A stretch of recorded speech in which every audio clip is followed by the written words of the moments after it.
ಇನ್ನು ದಿಲೀಪ್ ರಾಜ್ ಅವರ ಸಾವಿಗೆ ನಿಜವಾದ ಹಾಗೂ ನಿಖರವಾದ ಕಾರಣ ಕೇಳಿ ನಿಜಕ್ಕೂ ಒಂದು ಕ್ಷಣಿಕ ಶಾಕ್ ಆಗಿರುವಂಥದ್ದು.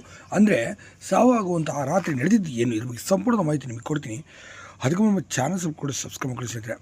ಇನ್ನು ದಿಲೀಪ್ ರಾಜ್ ಅವರು ಕನ್ನಡ ಸಿನಿಮಾರಂಗ ಕಂಡಂತೆ ಮೇರು ನಟ ಅಂತ ಹೇಳ್ಬೋದು.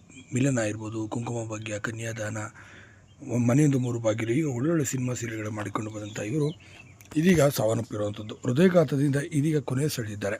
ಆದರೆ ಇಲ್ಲಿ ಅವರ ಪತ್ನಿ ಅಳುವಂಥ ಸಂದರ್ಭದಲ್ಲಿ ಒಂದು ಆಕ್ರಂದನದಿಂದ ಒಂದು ಮಾತನ್ನು ಹೇಳ್ತಾರೆ.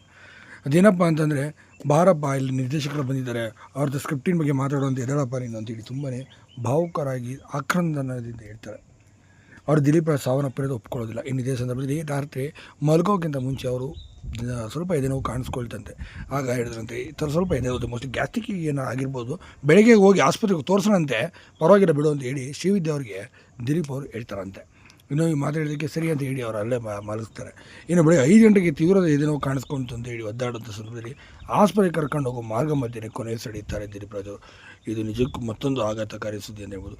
ಏನೇ ಇರಲಿ, ದಿಲೀಪ್ ರಾಜ್ ಅವರ ಆತ್ಮಕ್ಕೆ ಶಾಂತಿ ಸಿಗಲಿ ಅಂತ ನಾವು ಕೂಡ ಬಯಸೋಣ.